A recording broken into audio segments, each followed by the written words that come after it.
모닝 미팅 시작하겠습니다. 먼저 사모펀드 스파크멘트 최창규 위원 발표해 주세요.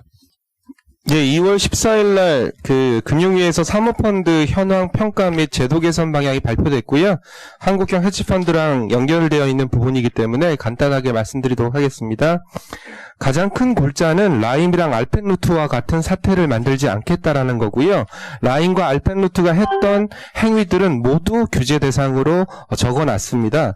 가장 유명했던 게 라임 같은 경우에는 모자 펀드, 즉 모펀드를 두고 자펀드로 돌려막기 형태로 했었는데요. 이런 모자 구조를 용인하지 않겠다라는 게 핵심이었고요. 알펜루트는 메자닌을 TRS, 토탈 리턴 스왑의 담보로 제공을 했었는데 이런 비시장성 자산을 TRS의 담보로 제공한다든지 그리고 또 TRS 받아주는 쪽도 리스크 관리를 똑바로 해야 된다라든지 그런 내용들을 적시를 해놨습니다. 특히 소규모 운용사들 퇴출도 좀 적시를 하고 있는데요. 자본금 7억 원 미만의 부실 운용사에 대해서는 패스트 트랙을 통해서 빠르게 퇴출하겠다라는 의지까지 표명을 했습니다. 결국 제2의 라임, 제2의 알펜 만들지 않겠다라는 뜻을 강력하게 표명을 했고요. 그리고 소규모 헤지펀드 운용사들도 과감하게 퇴출시키겠다라고 얘기를 했기 때문에 하반기, 물론 하반기라고 언급하는 건 좀 그렇겠지만 올해는 한국형 헤지펀드 시장은 역성장이 불가피하다라고 판단하고 있고요. 아직 시행이 떨어진 건 아니고요. 아마 3월 좀 넘어가야 시행이 떨어질 것 같다라고 생각을 하고 있습니다. 이상입니다. 예, 질문 없으시면 중국 스파크멘트 발표해 주세요. 네, 어제 중국 시장이 급등했습니다. 아무래도 중국 정부의 대응이 조금 더 빠르게 진행하고 있기 때문입니다. 최근에 중국 재정부가 20개 지방정부에 8,500억 원 정도 규모의 채권 발행 한도를 2차적으로 조기 승인했습니다. 또한 정치국 회의는 원래 분기로 열리는데 이번 달 들어서 3번 열렸습니다. 그래서 내수를 적극적으로 부양하기로 결정하고 재차 강조했습니다. 또한 어제 상장사들이 2차 자금 조달을 위한 이런 교재 완화 정책이 발표되었었습니다. 제3자 배정 유상증자 중의 조건 중에 창업한 상장사의 2년 연속 흑자 달성 요건도 취소하는 등 내용이 있었습니다. 이는 중소형 하이테크 기업이 자금 조달을 용이하게 하려는 의도 담겨 있고 특히 창업한에 상장된 기업들이 요리합니다. 과거 2016년부터 2년 반 동안 성장주를 제한해온 중국 정부 정책의 완화 추세입니다. 또한 어제 인민은행이 1년 만기 중기 유동성 지원 창구 2,000억 원을 발행하면서 금리를 12bp를 인하했습니다. 그 말로 이번 달 20일 발표된 LPR도 12bp 수준 인하 예상될 수 있는 상황입니다. 마지막으로 부동산 대출 쿼트 향상도 이어서 진행되고 있습니다. 허베이성 등 20개 지방정부에서 월급 중에 공적금으로 되는 부분이 바탕하는 부동산 대출 한도를 늘리 등 이런 지역별 부동산 완화 정책이 계속적으로 발표되고 있습니다.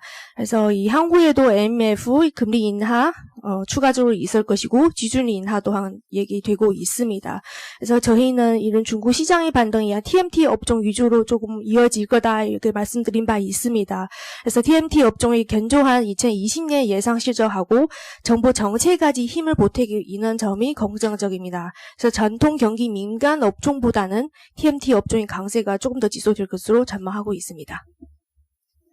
소비 확대 관련된 내용도 포함되었었는데요.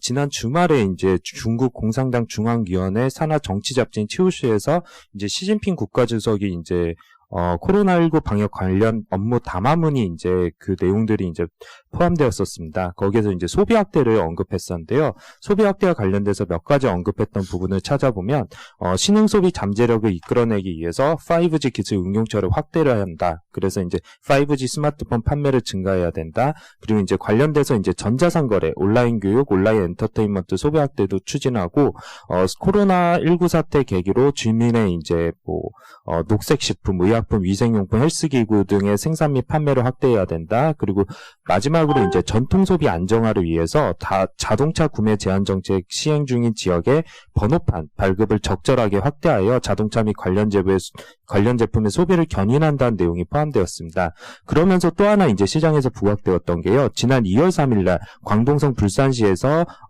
불산시 자동차 시장 소비 업그레이드 촉진 방안이 발표되었었는데요. 기존에 시장에서 많이 알려지지 않다가 어제 이제 다시 시장에서 좀 부각되었습니다. 그 내용을 보게 되면 차량 구매할 경우 대당 2,000위안에서 5,000위안의 구매 보조금을 2020년 3월 1일부터 향후 1년간 지급할 내용입니다. 그래서 이제 시장에서는 번호판 규제 완화 외에도 이제 조금 일부 지방 정부 같은 경우는 이제 자동차 구매 시에 이제 보조금이 좀 추가될 수 있다라는 내용이 부각되면서 어제 관련주들이 좀 많이 올랐습니다. 그래서 이제 이 페이지 보시면 제일 많이 올랐던 거 보니까 결국 5G 관련주였습니다. 그래서 이제 5G 중국 대표주인 이제 ZT 중흥통신이 이제 거의 9% 넘게 올랐었고요. 그리고 이제 또 시장에서 최근 이제 택배 관련주들에 대해서 좀 시장의 관심이 확대되면서 택배 관련주들이 거의 4에서 이제 거의 9% 정도 올랐고요.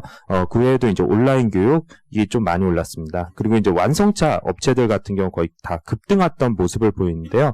뭐 장안 자동차나 뭐 이런 장안 자동차 같은 경우도 이제 뭐 상한가, 나머지 업체들도 적어도 이제 4% 이상 올랐던 모습을 보였습니다. 그래서 시장에서는 이렇게 경기가 안 좋을수록 중국 정부의 이제 부양책에 대해서 좀 더 관심, 아니면 이제 기대를 확대하고 있는 모습을 보이고 있습니다. 이상입니다.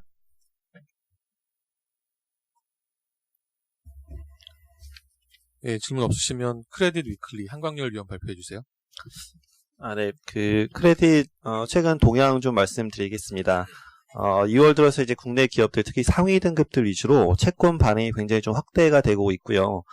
1조 이상 발행한 기업들이 이제 SK 하이닉스, LG 화학 같은 경우가 이제, 발행을 좀 늘리고 있습니다. 근데 채권 발행도 많이 이렇게 늘리고 있는 이유는 일단은 이제 코로나 바이러스로 인해서 금리가 가파르게 하락을 했고, 그걸 이용해서 좀 채권을 유동성을 좀 확보해 놓으려는 이제 기업들의 이제 의지가 좀 담겨 있다라고 보시면 되고, 근데 이제 발행도 이렇게 늘어났지만 역시나 수요도 굉장히 좀 높습니다.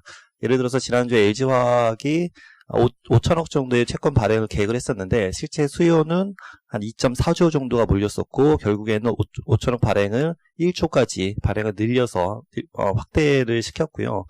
일단 금리 같은 경우도 지금 3년 기준 한 1.6%, 사실 이제 지난해 이맘때가 한 2.1%, 지지난해 같은 경우가 2.6%이니까 과거 대비 금리가 굉장히 낮아졌다라고 보시면 될 것 같습니다. 그래서 이렇게 낮아진 금리는 사실 이제 기업들의 어떤 이자 부담을 낮춘다는 측면에서 긍정적이지만은 한편에는 이제 부채가 확대되고 있기 때문에 지금 신평사들은 우리나라 국내 기업들에 대한 신용 등급을 지금 강등시키고 있는 상황에 있고요. H화학 같은 경우도 지난주에 무디스가 A1 등급에서 트리플 B 등급으로 강등을 시켰습니다. 이러한 이제 부채 확대에 따른 어떤 이제 그 부채 부담들로 인해서 등급 하락 추세는 더 이어질 것으로 전망을 하고 있고, 올해 같은 경우는 이제 현대차, 그다음에 뭐 이마트, 그다음에 SK 계열사들 같은 경우가 더 신용 등급이 하락할 것으로, 강등될 것으로 저희는 전망을 하고 있습니다. 국내 이제 회사들뿐만이 아니라 사실 이제 공공기관들도 이렇게 발행을 좀 확대시키는 추세에 있고, 특히 이제 뭐 LH라든가 도로공사, 도시공사 같은 경우가 정책자금 지출을 위해서 부채를 더 늘려갈 것으로 저희는 전망을 하고 있습니다. 이상입니다.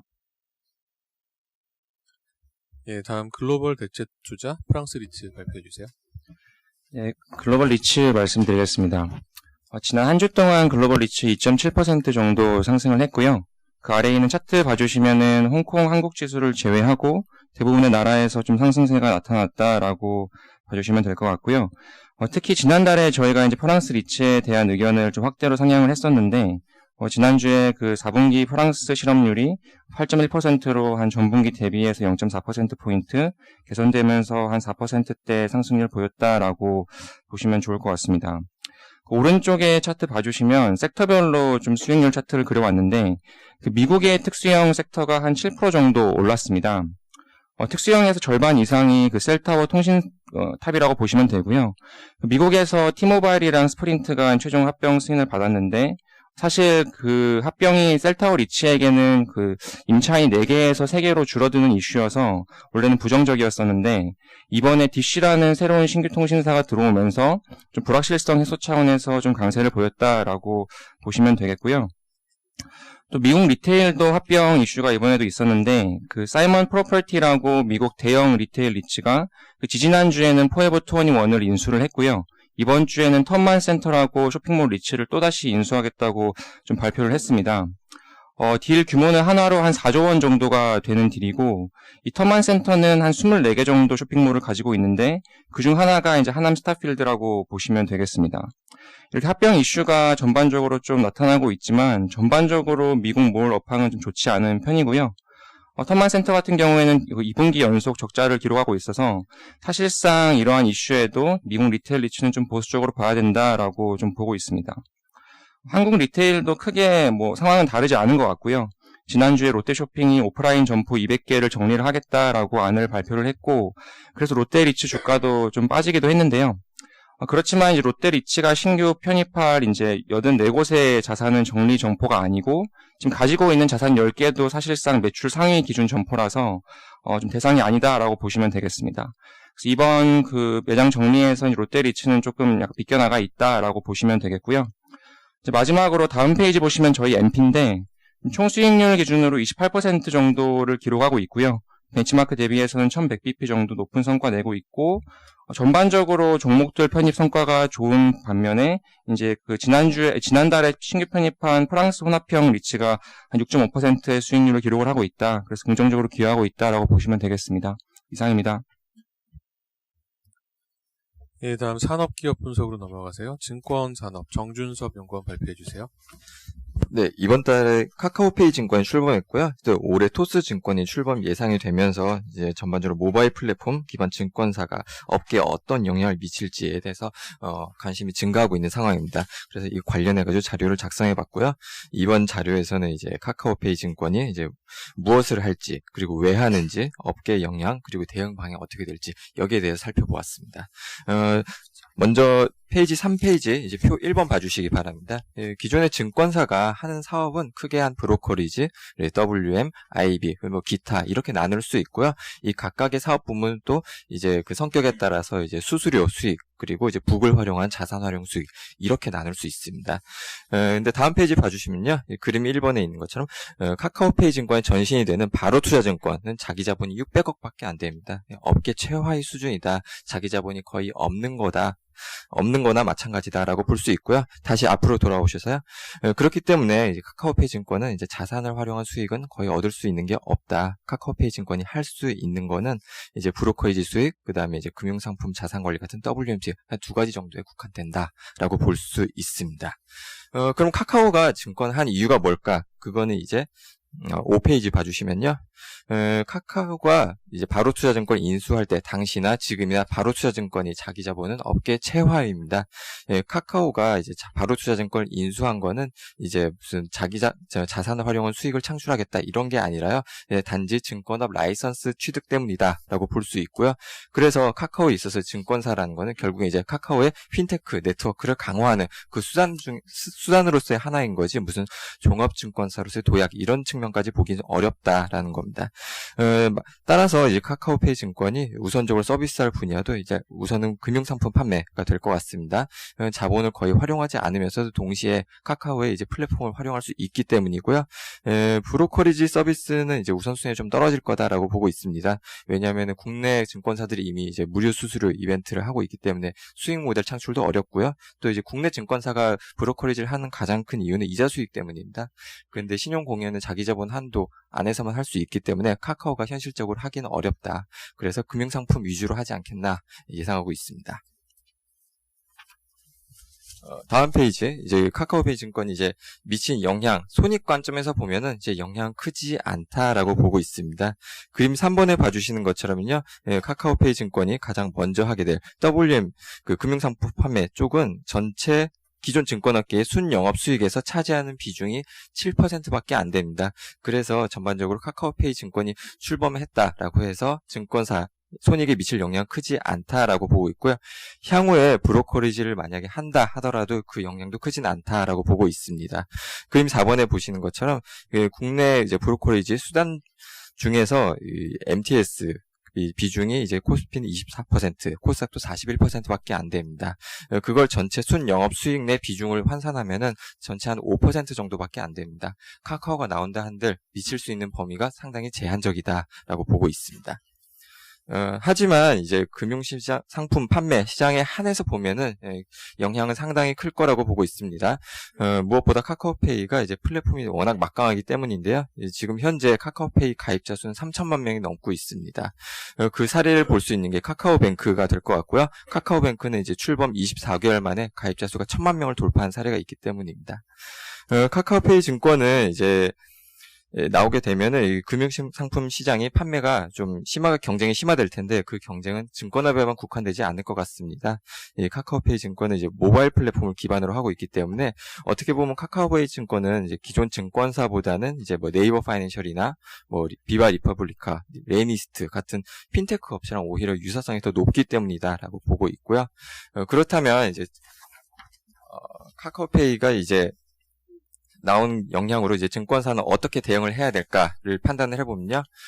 먼저 국내 기존 증권사들은 뭐 이제 인하우스 상품 경쟁력을 뭐 제고하거나 뭐 앱 품질을 향상시키거나 이런 거는 좀 한계가 있다라고 보고 있고요. 현실적인 유일한 대안은 이제 다른 핀테크 플랫폼 기업 뭐 네이버 파이낸셜, 레니스트, 페이코 이런 업체들과 뭐 업무를 제휴하거나 아니면은 뭐 지분 참여를 늘리는 뭐 그런 쪽이 검토한 게 현실적인 대안이다라고 보고 있고요. 근본적으로 이제 뭐 카카오페이 증권과 차별화를 위해서는 결국에 이제 할 수 있는 거는 하나밖에 없다. 자산활용 수익을 확대하는 것밖에 없다라고 보고 있습니다. 왜냐하면 이거는 이제 근본적으로 카카오페이 증권 같은 플랫폼 증권사가 할 수 없는 분야이기 때문이다라고 보고 있고요. 지금 현재 이미 이제 수년간 증권업계는 자본 투자형 모델을 변모하면서 IB 수수료나 아니면 이제 자산활용 수익 비중이 점점 증가하고 있는데 카카오페이 증권 같은 아니면 토스증권 이런 이제 플랫폼 증권사 출연을 통해서 이러한 흐름이 한층 더 강화되지 않을까라고 예상하고 있습니다. 이어서 카카오 입장에서 말씀드리겠습니다. 카카오는 일단 뭐 앞서 말씀드린 대로 이걸 가지고 뭐 돈을 어마어마하게 이제 벌겠다라기보다는 카카오 이름에서 보듯이 이제 카카오페이의 이제 핀테크 역량을 강화하는 쪽으로 아마 방향이 바뀔 것으로 보고 있습니다. 지금 카카오페이 이용하시는 분들은 아시겠지만 이게 돈이 벌 수 없는 구조거든요. 그러니까 매출의 한 3% 정도를 인식을 하는데 저희가 이제 신용카드사한테 한 2%를 떼줘야 되고 그다음에 마일리지로 적립을 한 2%를 해주기 때문에 적자가 날 수밖에 없는 비즈니스입니다. 거기에다가 선불 충전 방식을 좀 선호하고 있는데 그게 이제 충전 한도가 200만 원까지밖에 되지 않습니다. 근데 이제 카카오페이 증권으로 이제 증권 계좌로 업그레이드를 하면 이 200만 원 한도가 없어집니다. 그래서 사실 이제 200만 원도 작은 돈은 아니지만 200만 원 가지고 예를 들어서 보험을 투자를 하거나 펀드를 투자하기에는 금액이 만만치 않은데 이 부분들을 이제 좀 해결할 수 있는 부분 그리고 단순하게 뭐 보험 상품이나 이런 것들을 제휴해서 파는 것보다 어쨌든 증권사가 처리할 수 있는 상품들을 강화하는 게 좀 우선이지 않을까 싶습니다. 작년 18년에 영업이익이 한 960억 정도 적자가 났고요. 당기순이익도 930억 정도 적자가 났는데 지금 19년 저희 카카오 실적에서 또 보면은 아직 정확한 숫자는 안 나왔지만 적자폭이 확연히 좀 줄어든 걸로 보고 있거든요. 그래서 뭐 이번에 이제 카카오페이 증권 나오는 부분들과 맞물려서 어쨌든 상품을 팔면 매출이 일단 증가할 수 있는 여력들이 크고 손익에도 많이 개선이 되지 않을까 이런 부분들은 긍정적이다라고 판단하고 있고요. 향후에 아마 삼성화재랑 디지털 선보사까지도 이제 지금 조인트 벤처로 시작을 할 예정이 있습니다. 그리고 카카오 플랫폼, 페이, 증권, 보험, 그리고 카카오뱅크까지 좀 이어지는 부분들에서 핀테크 쪽에서는 카카오가 조금 더 우위에 있는 게 아닌가라고 판단하고 있습니다. 이상입니다. 예, 다음 세트레가이 이현동 연구원 발표해 주세요. 네, 세트레가이 발표드리겠습니다. 일단은 지난 3분기부터 미국 주식시장에서 우주 관련 기업들 주가가 굉장히 많이 올랐는데요. 일단 SPCE 한번 쳐보시면 네. 이 업체 같은 경우는 스페이스X의 약간 피어라고 보시면 될 것 같고 세트레가의 피어인 MAXR 네. 이 업체들 같은 경우는 주가가 급등 중이라고 보시면 될 것 같습니다.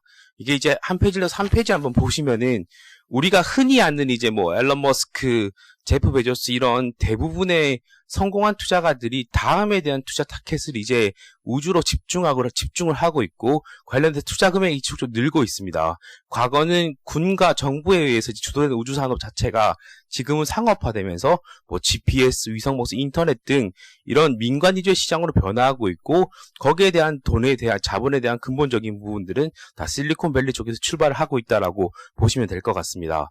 일단 세트랙아이가 하고 있는 이 인공 제소 사업도 표 1번 보시면 알겠지만 지난 10년과 향후 10년에 비교해 본다 그러면은 꽤 큰 증가율을 보시는 걸 알 수 있으실 겁니다. 그리고 저번에 설치됐던 그런 물량들도 인공위성이라는 게 수명 주기 짧습니다. 한 3년에서 5년 정도밖에 안 되기 때문에 지속적인 교체 수요가 지금부터 또 일어날 수 있는 부분도 있어서 이 전방 시장 증가에 대해서는 충분히 큰 모멘텀을 가져볼 수 있을 것 같다라는 생각을 해볼 수 있을 것 같습니다.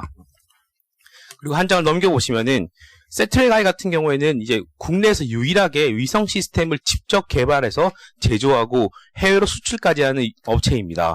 일단 기본적으로 위성체, 지상체, 그러니까 발사체를 제외하고 모든 것들을 다 내부적으로 만들 수 있다라고 보시면 될 것 같고요.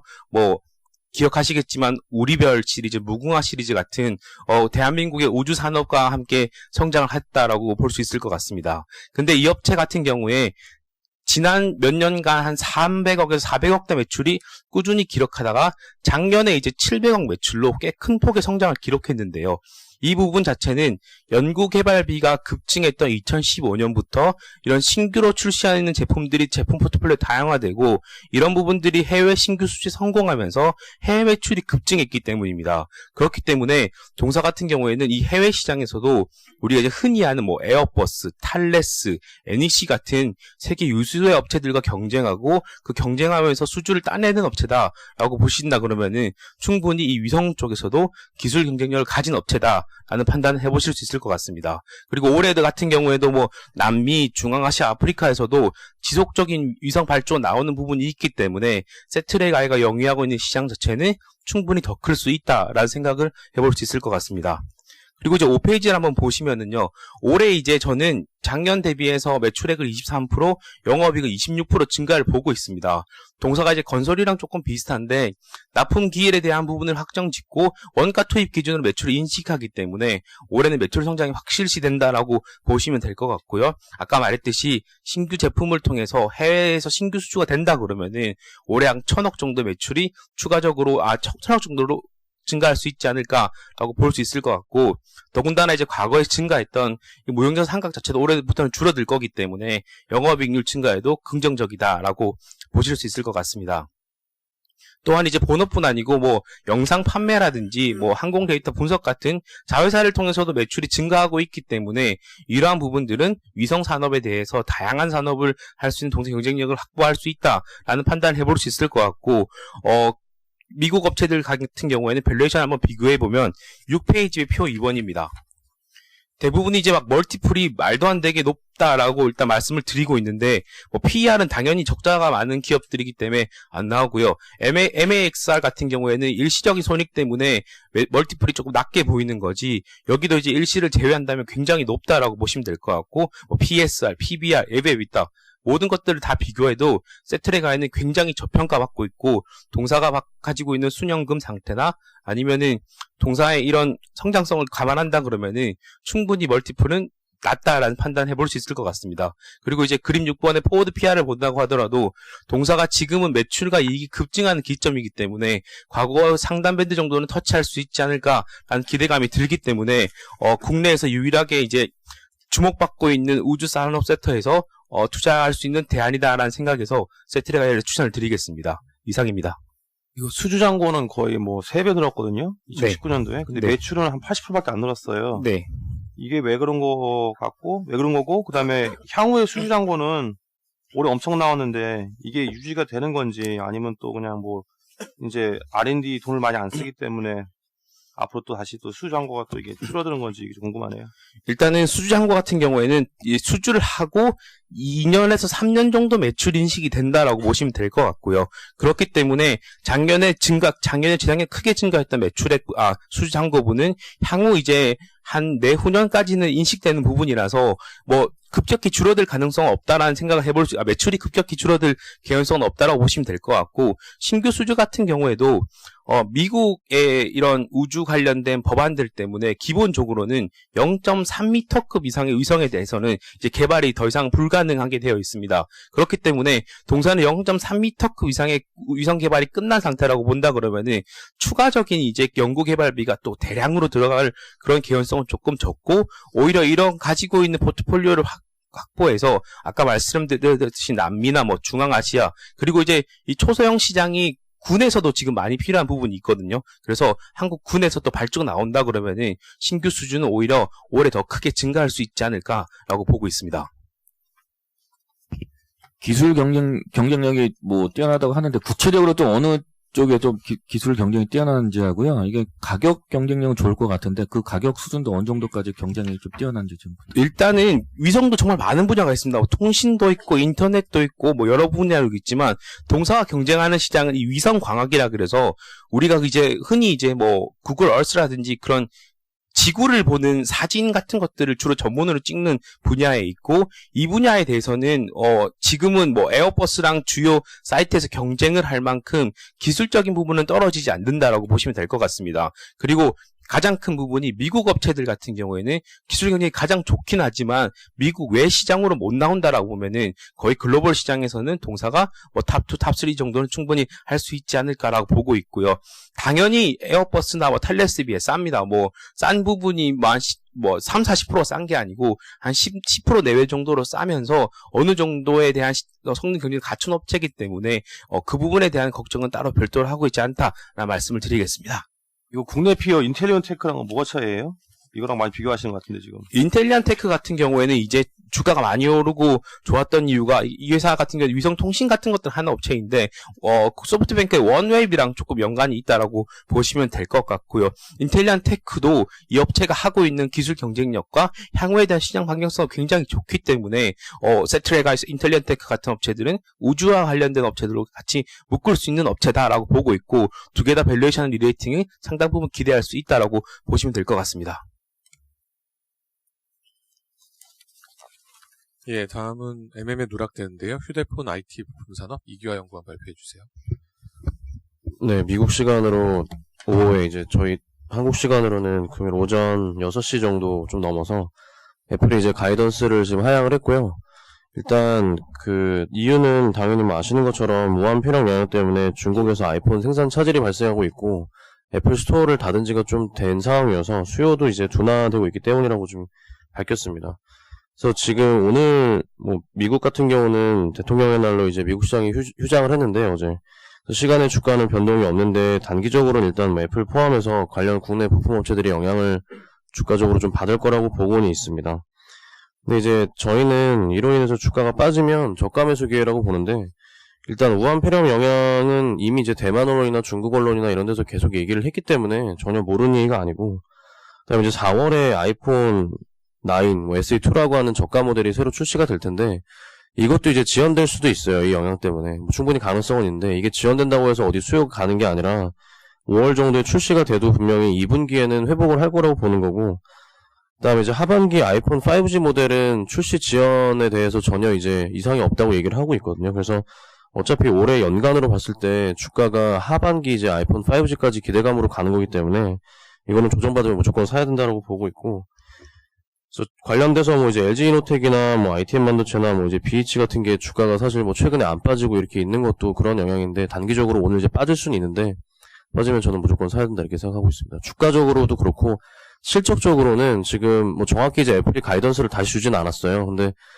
저희가 예상하기로는 한 500만 대 정도 뭐 영향이 있을 것 같고, 1분기가 지금 3,900만 대 예상하니까 한 12%, 13% 이 정도 출하량 기준으로 될 것 같고요. 실적으로는 부품 업체들이 뭐 10%에서 맥스 20% 정도? 이 정도 영향 받을 수 있다. 근데 이거는 연간으로 봤을 때 큰 영향 아니고, 어차피 말씀드린 대로 하반기 5G 모멘텀으로 가는 거기 때문에 이거는 무조건 빠지면 사야 된다 이렇게 생각하고 있습니다. 예, 질문 없으시면 이상 모닝 미팅 마치도록 하겠습니다.